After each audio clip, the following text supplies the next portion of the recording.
Mm. Lord, salamat sa Tito Manok. Amen. Nok manok. Ayan, lilinisan ko muna or lalamasin ko ng asin bago ihawin. Yes, mga guys, iihawin ko to na parang mang-inasal, charet. Ayan, dahil may mga, matigas-tigas pa.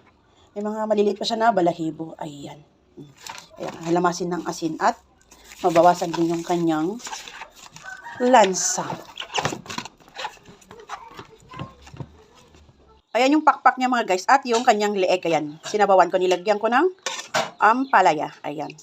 So, ito na nga mga guys, yung aking nok manok. Ayan, nalinisan ko na at yan lang yung aking ilalagay. Ayan, yung bawang, paminta at asin. Ayan.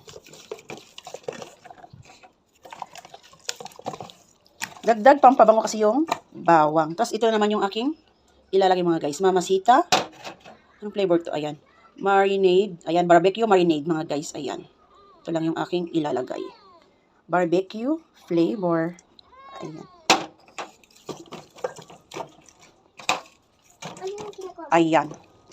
Lalagay ko dyan. Maghapon lang yan guys. Ayan. At takpan ko na. Ayan, natuhog ko na siya mga guys. After 10 years, charet. After maghapon lang pala, ayan. Itutuno ko na siya. Ayan.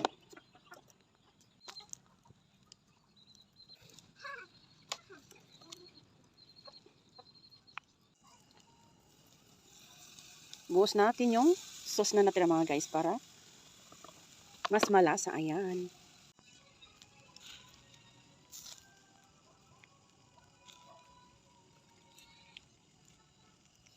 Ayan yung aking taga-flashlight. Hi, kagiyapot. Ayan, luto na mga guys ang aking mang-inasal. Ayan, sa halagang 237 na utang pa. Ayan, may mang-inasal na kami. Charan! Lutong-luto na siya.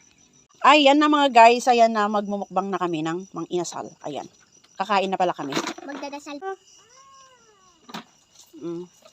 Lord, salamat sa Tito Manok. Amen. No? Amen.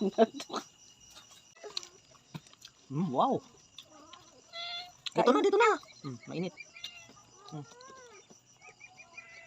Aha. Ang batuto niya. Sobrang batuto niya. Wow, sarap.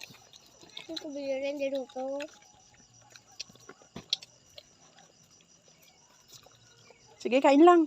Sa akin na lang yung mga buto. Okay.